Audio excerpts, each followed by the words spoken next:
저희가 누가복음 9장 1절에서 6절 그리고 12절에서 17절의 말씀을 가지고 제자와 오병이어라는 제목으로 함께 말씀을 나누겠습니다. 이 본문의 이제 배경들을 좀 저희가 살펴보면 예수님께서 요한의 침례를 받고 나신 이후로 이제 사역을 시작하셨습니다. 그리고 예수님께서 가시는 모든 곳마다 하나님의 말씀을 전하시고 그리고 그 말씀에 따라 나오는 하나님의 능력과 권세로 귀신을 쫓아내며 많은 병자들을 고치셨습니다. 그래서 계속해서 예수님이 많은 곳을 다니며 동일한 사역들을 감당해 오셨습니다. 그런데 이제 우리가 보게 되는 이 본문 9장에서 보면 예수님께서 행하셨던 그 사역들을 제자들을 불러 모아 그 제자들을 둘씩 짝지어서 이제 그들을 보내시며 예수님이 행하셨던 그 사역들을 제자들로 하여금 감당하게 하시는 것을 우리가 이제 보게 됩니다. 이 예수님의 사역의 패턴이 바뀌어지는 것인데 왜냐하면 이제 예수님께서 갈릴리의 모든 사역들을 마무리 짓고 이제 예루살렘을 향하여 가시는 전환점이 되기 때문입니다. 예수님께서 예루살렘에 가신다는 것을 우리가 어떻게 이해해야 되냐면은 바로 이 땅에 오신 목적을 이루시는 것, 십자가를 지기 위해서 예루살렘에 가시는 것으로 우리가 이해를 해야 됩니다. 예수님께서 왜 예루살렘에 가서 십자가를 지십니까? 그것은 바로 십자가를 지심을 통해 우리의 십자가를 지시고 죽으심을 통해 우리의 죄를 사해 주시기 위한 것이죠. 그리고 무덤에서 부활하심으로 사망의 권세를 깨트리시는 것입니다. 그리고 승천하셔서 우리가 거할 하늘의 처소를 준비하시고 그 준비가 끝나면 이제 다시 오시는 것입니다. 우리가 이 시대를 살아가고 있는 우리 모든 그리스도인들은 이제 하늘의 처소를 다 준비해서 다시 오실 그리스도, 그래서 그 그리스도가 다시 오셨을 때 주님을 믿고 주님 앞에서 충성스럽게 살아간 모든 사람들을 데리고 그 하늘의 처소로 우리를 인도하시는 것입니다. 그래서 오늘날 우리 예수 그리스도를 믿는 사람들은 다시 오실 그리스도를 소망하며 살아가고 있는 것입니다. 자, 이렇게 주님이 예루살렘에 가신다는 것은 이제 이 땅에서의 모든 사역을 마무리 짓게 되는 것이고 더 이상 제자들을 볼 수 없다라는 것입니다. 이제 이 세상을 떠나가신다라는 것입니다.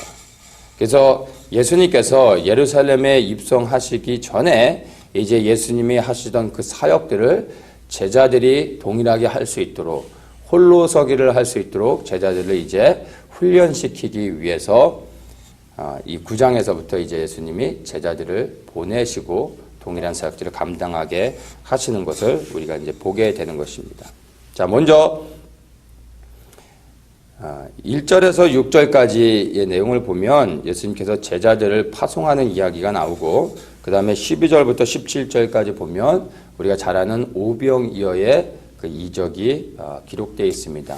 이 두 가지의 사건을 우리가 각각의 사건 안에 담겨져 있는 메시지를 우리가 좀 나누고 난 다음에 이 오병이어에 담겨져 있는 메시지를 제자들을 보내시는 것과 연관시켜서 우리가 함께 보도록 하겠습니다. 먼저 1절에 보면 예수님께서 12 제자를 불러 모으사 이렇게 말씀하시면서 제자를 언급하십니다. 예수님의 제자가 누구입니까? 누가 예수님의 제자가 될 수 있습니까? 누가복음 14장 33절에 보면 자기의 모든 소유를 버리지 아니하면 너희 내 제자가 되지 못한다라고 예수님께서 말씀하고 계십니다. 예수님의 제자는 모든 것을 버리고 주님을 쫓는 자들이 바로 예수님의 제자가 될 수 있다라는 것을 우리가 이 말씀을 통해서 알 수 있습니다. 모든 것을 버려야 되는 것입니다. 적당히 많이 버리는 것이 아니라 모든 것을 버리고 주님을 쫓는 자가 예수님의 제자인 것을 우리가 알 수 있습니다. 이 말을 바꿔서 얘기하면 모든 것을 버리고 주님을 쫓는다는 것은 다시 얘기해서 내 생명을 포함해 모든 것을 주님께 드리고 주님을 섬긴다라는 것으로도 우리가 동일하게 설명할 수 있습니다. 같은 의미가 되는 것입니다. 그래서 무엇을 버릴까를 생각할 수도 있지만 내게 있는 모든 것들이 그리스도께 드려지고 내 생명을 포함하여 모든 것을 드려 주님을 섬기고 주님을 따르는 것, 그것이 또한 제자라고 우리가 이해할 수 있는 것입니다. 그래서 우리가 보면 교회 안에 예수님을 믿는 사람들은 많이 있습니다. 예수님을 믿기 때문에 교회에 나오는 거겠죠. 예수님을 구원자로 믿는 많은 사람들이 있는데 여기에서 말씀하는 것처럼 정말 예수님을 따르는 제자들은 얼마나 있는지를 우리가 한번 심각하게 고민해 볼 필요가 있습니다. 교회 안에 얼마나 많은 제자들이 있는가를 살펴볼 게 아니라 사실은 나는 그리스도의 제자인가라고 진지하게 질문을 한번 해봐야 된다라는 것입니다. 그냥 내가 예수님의 제자인가라는 질문은 조금 실감나지 않습니다. 나는 모든 것을 버리고 예수 그리스도만을 따라가고 있는가? 우리 스스로에게 정직하게 물어봐야 됩니다. 성령님께서 말씀해 주실 것입니다. 그냥 예수님을 구원자로 믿는 정도에서 멈추지 말고 내 생명을 포함해 모든 것을 주님께 드리고 그분을 기쁨 가운데 섬기는 바로 그런 제자가 되어야 된다라는 것입니다.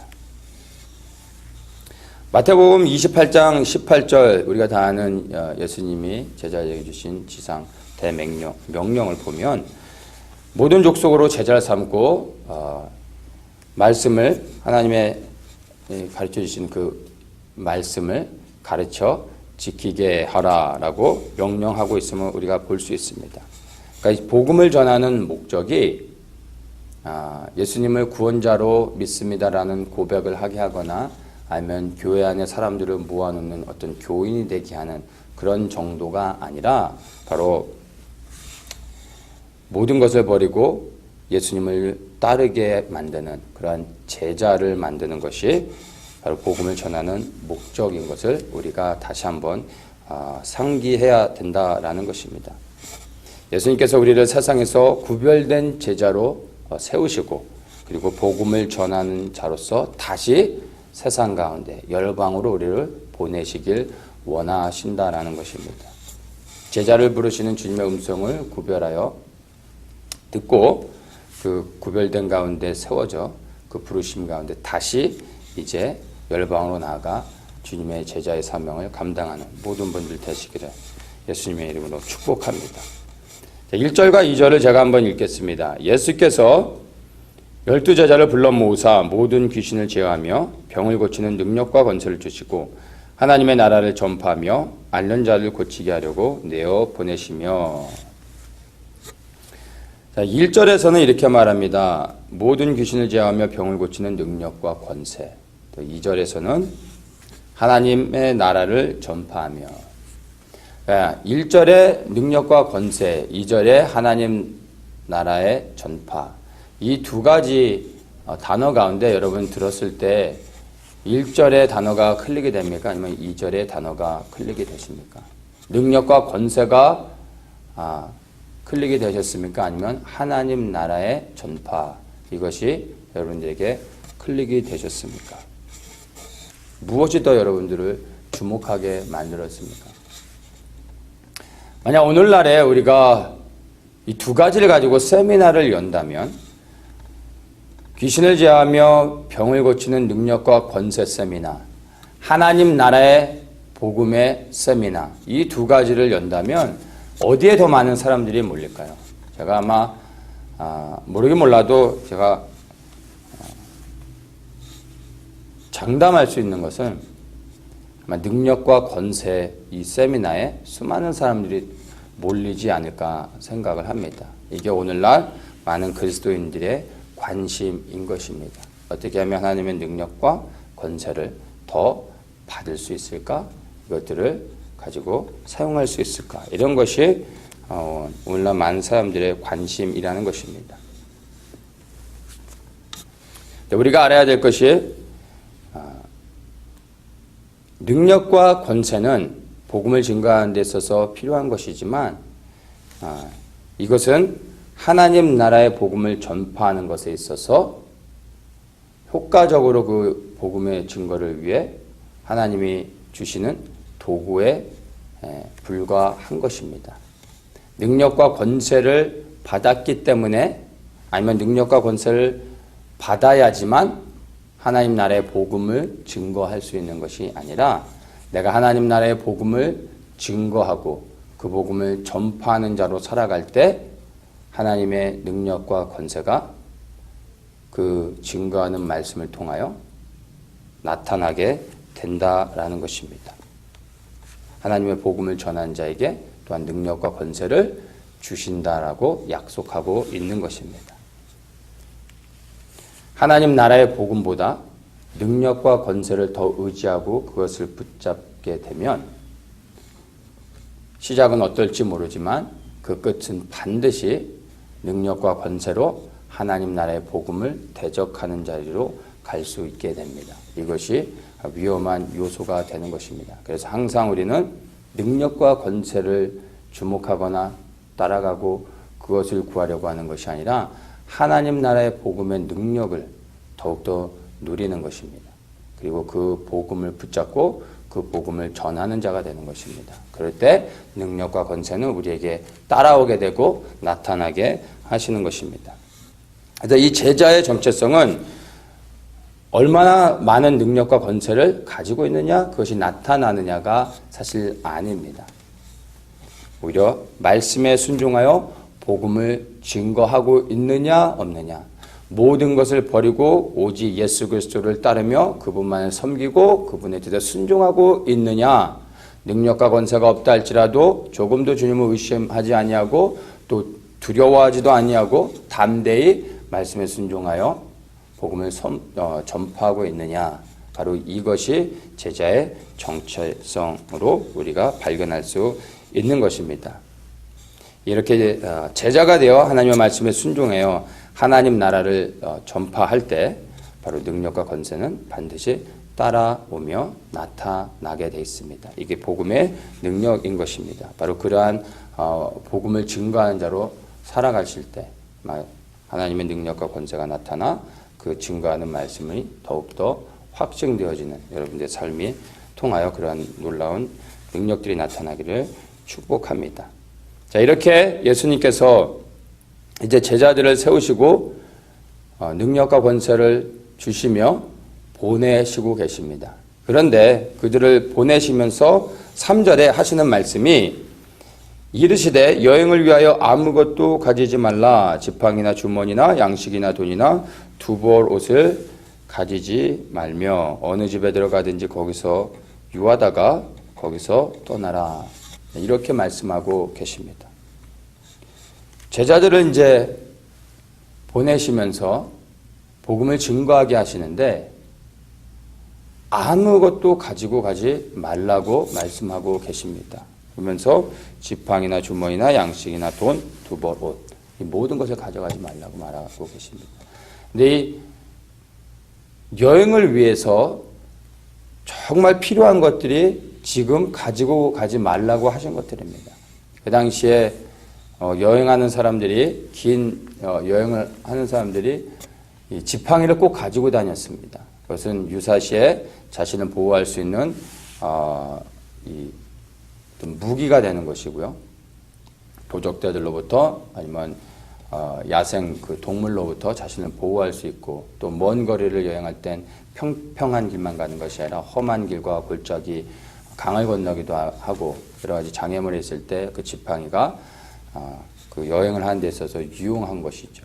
그리고 이 주머니는 여행 가방을 말하는 것입니다. 여행할 때 다 여행 가방 안에 여러 가지 짐을 챙기죠.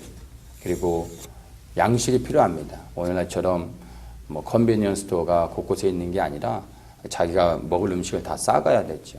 돈도 가져가야 되고 또 옷도 갈아입을 옷도 가져가야 되는 것입니다. 그런데 이 모든 것 여행에 반드시 필요한 이 필수 품목들을 아무것도 가지고 가지 말라고 말씀하고 있다라는 것입니다. 이것이 제자들을 보내시면서 예수님이 당부하시는 내용이셨다라는 것입니다. 한 가지 허락하신 것은 능력과 권세를 주셨다는 것이죠.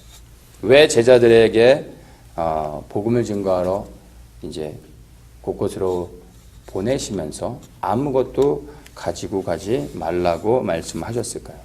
이게 우리가 이제 볼 12절부터 나오는 오병이어를 통해서 우리가 그 이유를 발견할 수 있습니다. 먼저 이제 오병이어에 담겨져 있는 그런 하나님의 메시지를 우리가 한번 보도록 하겠습니다. 그리고 이것을 제자들을 파송하시는 것과 한번 연결지어서 말씀을 나누겠습니다. 12절부터 보면은 내용이 이렇습니다. 수많은 사람들이 예수님의 말씀을 듣기 위해 몰려들었습니다. 그리고 예수님이 그 많은 사람들을 이제 모아놓고 하나님 나라의 복음을 전하셨습니다. 그리고 하루 종일 이 사람들이 아무것도 먹지 않고 하나님 나라의 복음을 들었습니다. 이제 해가 져서 이 사람들을 돌려보내야 되는데 그 들판에 아무 먹을 것도 없고 어떤 가게도 없고 그들이 집까지 돌아가려면 너무나 멀어서 또 허기질 수 있고, 그래서 예수님께서 그 말씀을 들은 사람들에게 무엇인가를 먹여주고 싶으셨습니다. 그래서 제자들에게 이제 너희들이 그들을 먹이라 라고 예수님이 말씀하신 것입니다. 그때 이제 한 제자가 어떤 어린아이가 물고기 2마리 그리고 빵 5개를 가지고 있는 것을 보고 그것을 가지고 예수님께 나왔습니다.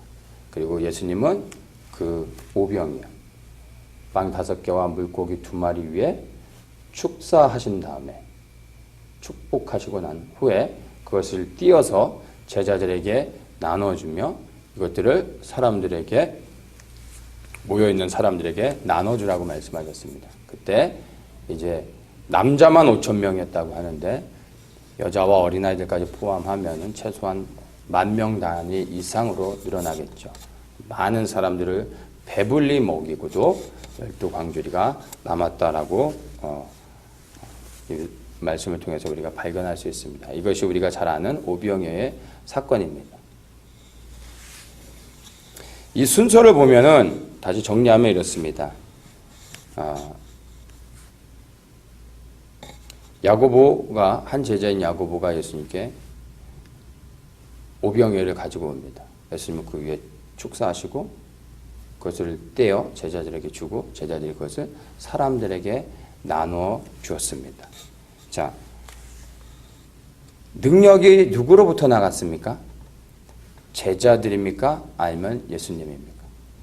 예수님이 오병이어를 축사하셨을 때 그 축복을 통하여 오병이어를 띄고 나눠줄 때 그것이 줄어들지 않고 끊임없이 계속해서 사람들에게 나눠줄 수 있도록 하나님이 기적을 일으켜 주셨습니다. 능력은 오직 예수 그리스도를 통해서 나오는 것임을 이 오병이어 사건을 통해서 우리가 발견할 수 있습니다. 그냥 오병이어의 기적으로 볼 것이 아니라 그 기적의 시작이 바로 근원이 예수 그리스도를 통하여 나타났다라는 것입니다. 그 모든 능력과 권세는 누구로부터요? 예수 그리스도로부터 나타난다라는 것을 우리가 다시 한번 인식해야 된다는 것입니다. 그 다음 제자의 역할은 무엇입니까? 제자의 역할들은 바로 예수님이 행하시는 능력들을 이렇게 통로가 되어져서 축복하고 사람들에게 그냥 나누어 주면 된다라는 것입니다. 그냥 통로가 되면 되는 것입니다. 자, 이것을 통해서 우리가 볼 수 있는 것이 얼마나 많은 음식을 주님 앞에 갖고 왔느냐가 아니라 우리에게 드릴 것이 조금이라도 있느냐 하는 것입니다. 예수님께서 5,000명을 먹일 것을 내게 갖고 와라 라고 말씀하지 않으셨고요. 너희에게 있는 것을 갖고 오라고 말씀하셨습니다. 그때 비록 한 아이가 먹을 정도의 조그만 포션의 런치 정도밖에 안 되는 그런 분량이었지만 한 제자가 이것을 주님께 갖고 왔을 때 그것을 통하여 예수님께서 모든 사람을 먹이고도 남도록 이적을 행하셨다라는 것입니다. 많이 갖고 왔느냐가 중요한 것이 아니라 내게 주님께 드릴 그 무엇인가가 있느냐 하는 것입니다. 주님은 없는 것으로부터 이적을 행하지 않으시고 제자가 갖고 온 것을 통하여 이적을 행하셨다라는 것을 우리가 주목해야 하는 것입니다. 예수님께서 아무것도 없으면 능력을 행하실 수 없기 때문이 아닙니다. 아무것도 갖고 오지 않아도 주님이 원하시면 그들을 배불리 먹이실 수 있습니다. 그런데 주님이 원하셨던 것은 그들이 주님 앞에 갖고 오길 원하셨습니다. 믿음으로 무엇인가를 그들의 믿음으로 드려질 때 그것을 가지고 주님이 역사하기 원하신다라는 것입니다. 이게 주님이 우리를 통하여 우리와 교제하며 일하시는 방법이라는 것입니다. 내가 믿음으로 드린 것을 통하여 주님께서 능력을 행하시는 것입니다. 그리고 우리가 그 이적을 경험하며 함께 기뻐하고 하나님께 영광을 돌리게 된다라는 것입니다. 이때 한 제자가 갖고 온 것이 빵과 물고기였습니다. 그래서 오병이어의 기적이라고 말하는 것입니다. 예수님께서 빵을 갖고 오셨는데 그것을 삼겹살로 바꿔서 만들지 않으셨다라는 것입니다. 그 갖고 온 그것을 계속해서 끊임없이 나눠줄 수 있도록 동일한 것을 만드셨다라는 것입니다. 내가 믿음으로 갖고 왔을 때 내가 갖고 온 그것을 통해 하나님이 동일하게 역사하시는 것입니다. 우리가 주님으로부터 기적을 보기 원하고 주님으로부터 받길 원하는 것이 있다면 우리가 그냥 믿습니다라고 말하면서 그냥 빈 접시를 놓고서 그 빈 접시를 바라보면서 기도하는 것이 아니라 내가 정말 보기 원하는 기적을 믿음으로 눈에 보여지는, 만질 수 있는, 증명되어질 수 있는 그 무엇을 올려놓아야 된다는 것입니다. 그때 주님이 그것을 통하여 풍성하게 하나님의 능력을 행하시며 우리에게 하나님이 그 기적을 행하여 보여주신다라는 것입니다. 우리의 삶의 현장에서 여러분 정말 이 오병이어와 동일한 기적들을 경험하고 싶다면 여러분 원리는 간단합니다. 오병이어를 드리면 되는 것입니다. 그러면 오병이어의 기적을 보게 되는 것입니다. 이 오병이어의 기적의 원동력은 무엇이었습니까? 오병이어였던 것입니다. 드린 것을 통하여 기적을 경험하게 되는 것입니다. 내가 믿음으로 드린 것을 통하여 동일한 기적을 오늘날 우리가 살아가는 이 시대 가운데도 경험할 수 있다라는 것입니다. 빈 접시를 보면서 상상만 하는 것이 아니라 정말 우리의 살아있는 믿음, 보여지는 믿음, 증명될 수 있는 믿음을 여러분 접시 위에 올려놓아야 된다라는 것입니다.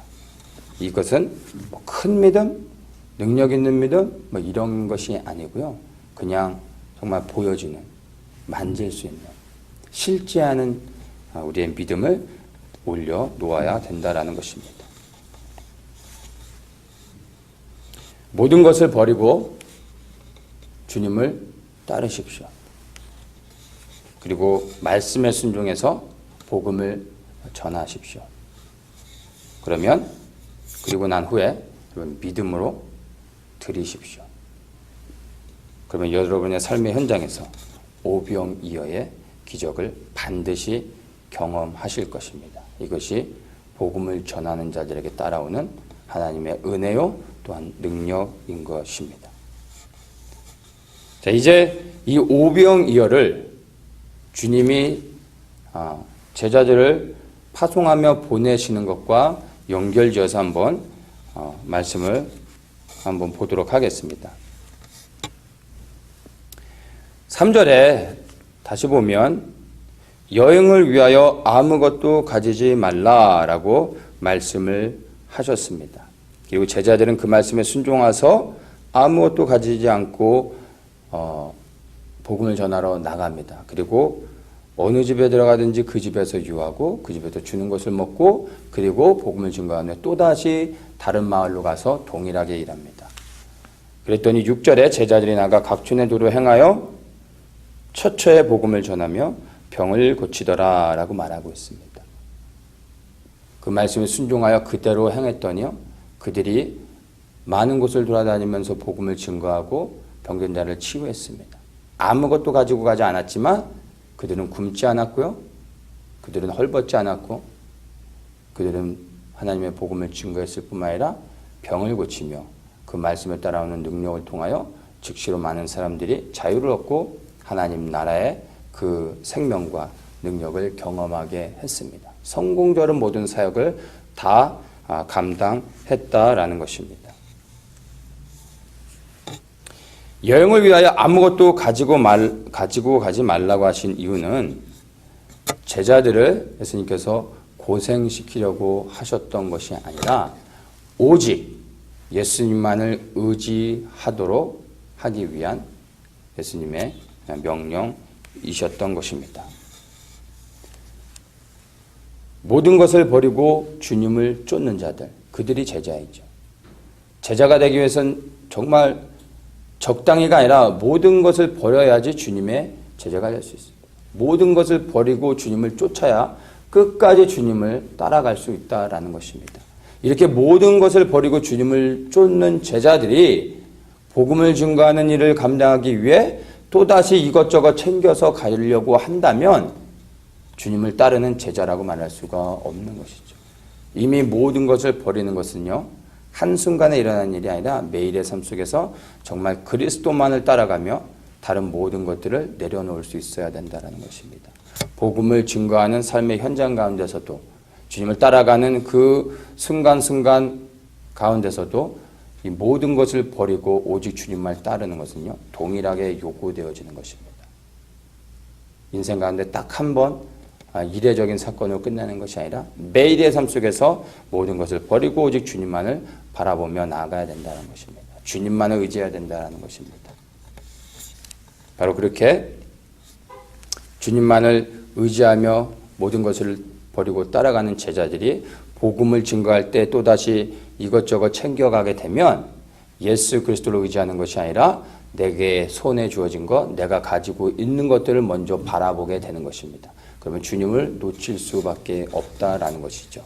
바로 여행을 떠나는, 복음을 증거하기 위해 떠나는 제자들에게 아무것도 가지고 가지 말라고 하신 말씀은 바로 끝까지 오직 모든 것의 근원 되시는, 능력의 근원 되시는 주님을 신뢰하며 그 주님만을 바라보게 하기 위한 것입니다. 또한 그렇게 말씀에 순종하여 모든 것을 버리고 가지고 가지 않고 주님만을 따라가며 말씀에 순종하여 이제 파송되어져서 이 복음을 증거하던 자들에게 예수님이 오병이어의 기적을 일으키게 하셨습니다. 이 오병이어의 기적은 바로 주님만을 의지하는 것으로 충분하다라는 것을 그들이 실제적으로 경험하게 하심으로 말씀에 더욱더 순종할 수 있도록 하기 위한 것이었습니다. 주님께서 오병이어의 기적을 언제 행하셨습니까? TV 보고 그냥 릴렉스하면서 놀다가 배가 고파서 먹을 거 없냐 했더니 여기 빵 5개와 물고기 2마리가 있습니다. 그래서 예수님이 그때 갖고 와서 자, 이걸로 우리 배부르게 먹자 해서 예수님이 기적을 행하셨습니까? 아니라는 것입니다. 수많은 사람들을 모아놓고 하나님 나라의 복음을 전하신 것입니다. 그 복음을 증거하는 현장에서 오병이어의 기적을 행하셨다라는 것입니다. 이 오병이어의 기적은 하나님 나라의 복음을 전파할 때 하나님이 행하신 기적인 것입니다.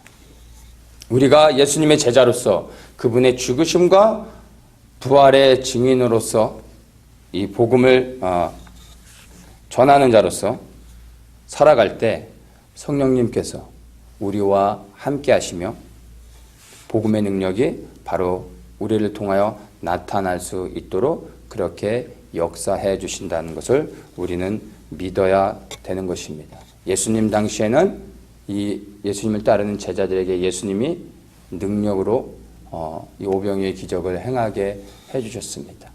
이제 예수님이 승천하시고 예수님께서 성령을 보내어 주셨습니다. 이제 오늘날 예수님을 따르는 제자들은 바로 우리에게 보내주신 성령 하나님을 통하여 우리가 복음을 증거할 때 그 성령 하나님의 능력을 통하여 복음의 능력들, 하나님의 권세한 능력들이 우리를 통하여 나타나게 될 것입니다.